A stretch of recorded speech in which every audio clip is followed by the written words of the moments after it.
الحمد لله كفى والصلاة والسلام على سيد الرسل وخاتم الأنبياء وعلى آله وصحبه ومن بهديه اهتدى. أعوذ بالله من الشيطان الرجيم.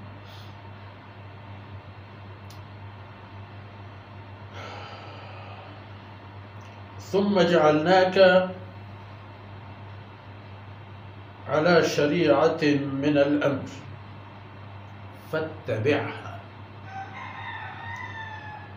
ولا تتبع أهواء الذين لا يعلمون إنهم لن يغنوا عنك من الله شيئا وإن الظالمين بعضهم أولياء بعض والله ولي المتقين.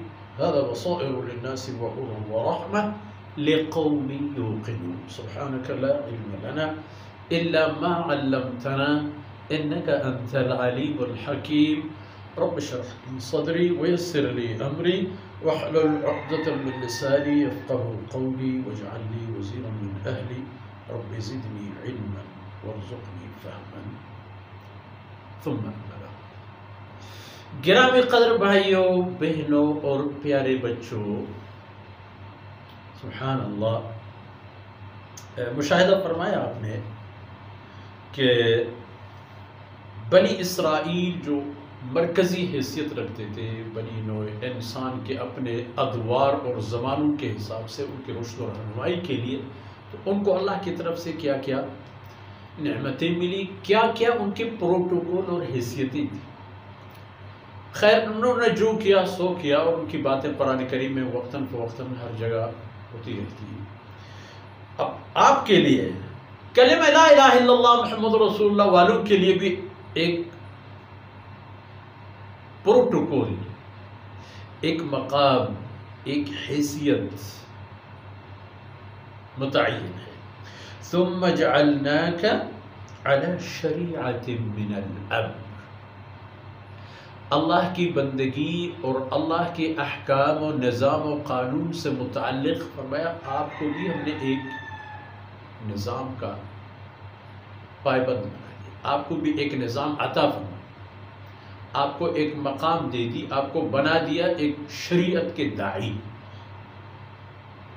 قرآن نازل ہوا، قرآن نے پہلے آپ کے عقائد کی درستگی کی، وحدانیت الہی دل میں راسخ کر دیا، انبیاء علیہم السلام کی صداقت اور ان کی شریعت اور ان کے ساتھ دینے والوں اور ساتھ نہ دینے والوں کے تذکرے اور باتیں لوگوں نے سنے سمجھے، اور یقین کرنے والوں نے یقین کیا، اور جن کی نصیب نہیں تھی وہ الگ بات. اور قیامت سے متعلق بھی لوگوں نے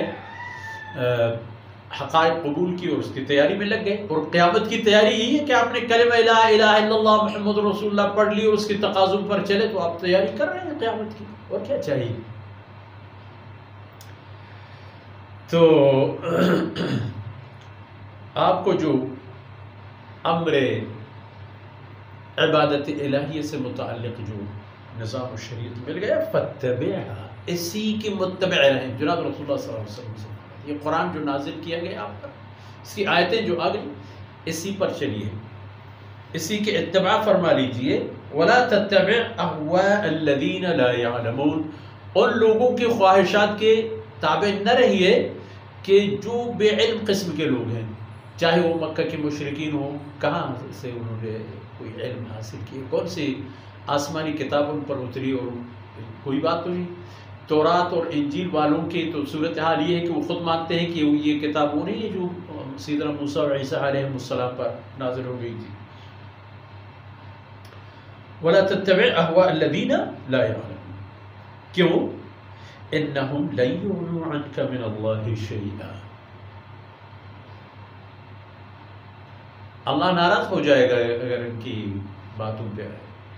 اگر اللہ کی باتیں چھوڑ دی اور ان کی باتوں کی طرف آئے تو آپ ان کے ساتھی بنیں گے. اور پھر یہ اللہ کی گرفت سے متعلق اگر اللہ آپ سے ناراض ہو، یہ آپ کے کوئی کام نہیں آ سکیں گے، یہ اپنے آپ کو نہیں بچا پائیں گے تو آپ کے کیا کام آ سکیں گے.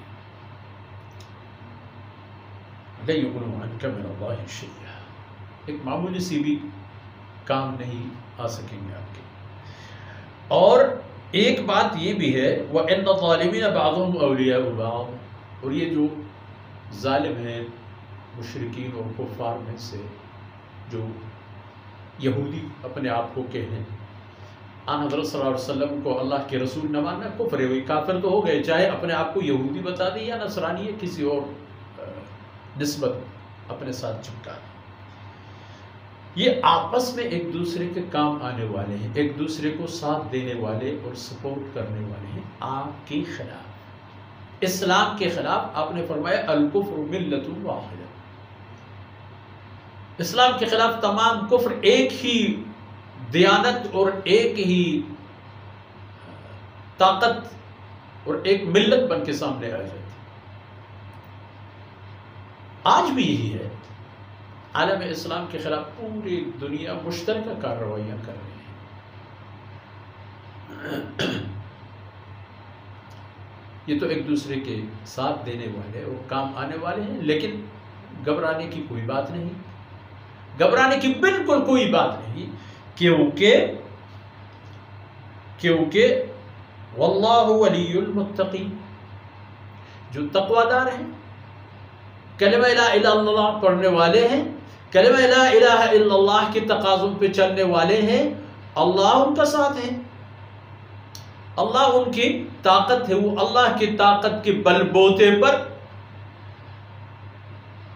یہ بڑے بڑے چیلنجوں کو گھٹنے ٹیکنے پر مجبور کرتے ہیں، وہ دکھا دیتے ہیں، اور جب کفر ہار جائے تو کہتے ہیں آؤ مذاکرات کرتے ہیں، مذاکرات ان سے بات، تو پھر ان سے بات کرو گے بھی بعد از خرابی الاسلام۔ تو اس لیے شریعت قرآن و سنت ہے، ان حضرت صلی اللہ علیہ وسلم کی لائی ہوئی شریعت معیار ہے، مرکز ہے اور بنیاد ہے، اسی شریعت پر ان حضرت صلی اللہ علیہ وسلم کی امت کو چلنا ہے، خصوصاً جنہوں نے کلمہ لا الہ الا اللہ پر یقین کیا، پڑھ لی اور اس کو اپنے مسلمان ہونے کی دلیل بنا دی، اب ان کے پاس تو کوئی اور رستہ ہی نہیں، اسی کلمہ کی خدمت ان کی مقصد زندگی ہے، اس کے لیے ان کی جان مال جو کچھ ہے وہ سب قربان ہو جائے، تب بھی کوئی حیثیت نہیں ہے ان قربانیوں کی، مگر اللہ کی شان کے اللہ تعالیٰ ان کی قربانیوں کو کیا سے کیا مقام دے دیتا ہے اور کیا سے کیا معاوضہ آتا ہے۔ اور سب سے بڑی خوشخبری اس سے بڑھ کر کیا ہو کہ جو اللہ دن کو رات میں اور رات کو دن میں تبدیل کرتا ہے اور تمام کائنات اس کے قبضے میں ہے، اور وہ اپنے لشکر کی حیثیت سے کسی بھی چیز سے کام لے سکتے ہیں، وہی اللہ مسلمان اور اہل ایمان کا ساتھ ہے اور اس کی مددگار ہے، تو پھر کبھی کس بات کی۔ ان معروضات کے ساتھ ہی آج کی باتیں اختتام پذیر ہوتی ہیں۔ اللہ رب العزت کوتاہیوں سے درگزر فرمائے۔